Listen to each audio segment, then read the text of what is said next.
खरं तर मसाजोगचे सरपंच संतोष देशमुख यांच्या हत्येचा सर्व स्तरातून निषेध झालेला आहे आणि झाला पाहिजे। आणि संतोष देशमुखांच्या हत्येच्या मारेकऱ्यांना कठोरात कठोर खरं तर फाशीची शिक्षा झाली पाहिजे, हे मी यापूर्वी सुद्धा सांगितलं होतं। परंतु जर तिथं मोर्चा काढून आणि त्याला राजकीय अंगाचा मोर्चा जर असेल, खरं तर मोर्चा कसा निघाला पाहिजे की सर्व संघटना सर्व जाती धर्मातील लोक त्यामध्ये आले पाहिजे।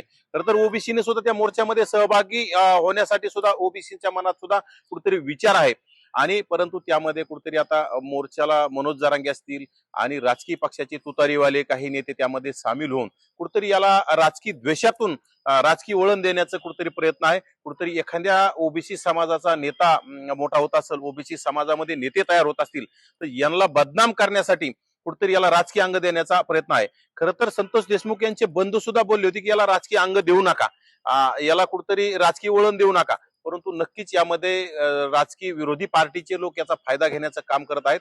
याला खरं तर सकल बहुजन समाजाचा मोर्चा संबोधला पाहिजे।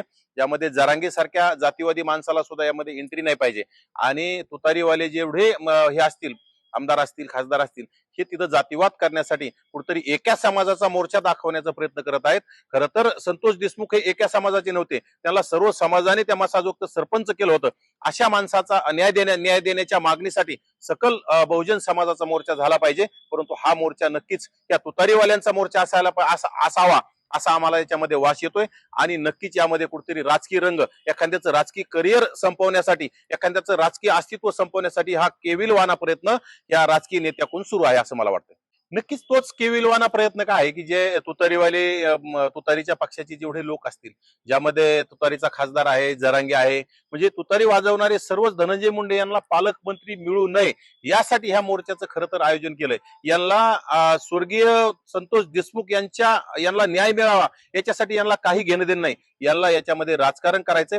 खरं तर आदरणीय शरदचंद्र पवार साहेब यांचा पुणे जिल्हा आहे, पुणे जिल्ह्यामध्ये मुळशी पॅटर्न गावामध्ये यापूर्वी जमिनी हडप करण्याच्या वादातून अनेक लोकांच्या हत्या झालेल्या आहेत, अनेक लोकांच्या जमिनी बळकावण्याचं काम केलं। त्यावेळी शरद पवार साहेबांनी कधी या गोष्टीला म्हणजे विरोध केला नाही। त्यामध्ये त्या गोष्टीला समर्थन करून अनेक लोकांच्या शरद पवार साहेबांनी लवासा सारख्या सिटीमध्ये जमिनी घेण्याचं काम केलं। त्या तरी कुठतरी शेतकऱ्यांच्या जमिनी होत्या, त्यामध्ये सुद्धा वाद होता, तिथं सुद्धा अनेक अशा घटना घडलेल्या असताना अशा घटना वर येऊन दिल्या नाही। परंतु एखाद्या जिल्ह्यामध्ये ओबीसीचं नेतृत्व मोठं होत असेल तर त्या नेतृत्वाला कसं दाबण्याचं काम हे फक्त शरद पवार साहेबांकडून आपण शिकलं पाहिजे। आणि शरद पवार वारंवार त्यांची सत्ता नसताना अनेक वेळा आपण पाहिलंय की सत्ता नसली की शरद पवार साहेब हे राज्यामध्ये जिल्ह्यामध्ये मोर्चे काढण्याचं काम करून सरकार अस्वस्थ करण्याचं काम करत असतात। तोच हा प्रकार आहे। परंतु माझा पुन्हा एकदा उद्देश आहे की हा मोर्चा सकल बहुजन दलित, मुस्लिम, ओबीसी, मराठा सगळं मिळून या संतोष देशमुखांना न्याय देण्यासाठी मोर्चा झाला पाहिजे, हा राजकीय मोर्चा नसला नाही पाहिजे असं माझं मत आहे। सहभागी होत आम्ही नागरिक आहे ना बाबा, जनतेच्या वतीनं तो मोर्चा आहे बीड जिल्ह्याचा। आणि मी जनता आहे ना, फक्त त्याच्यात कुणी राजकारण आणू नये एवढं माझं मत।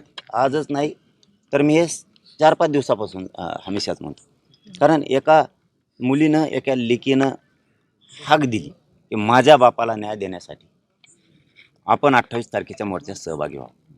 मग कोणाला आमंत्रण असेल, कोणाला नसेल, हे काय आमंत्रणाच्या दिवशी काय इथं काय वेगळं काही आहे का?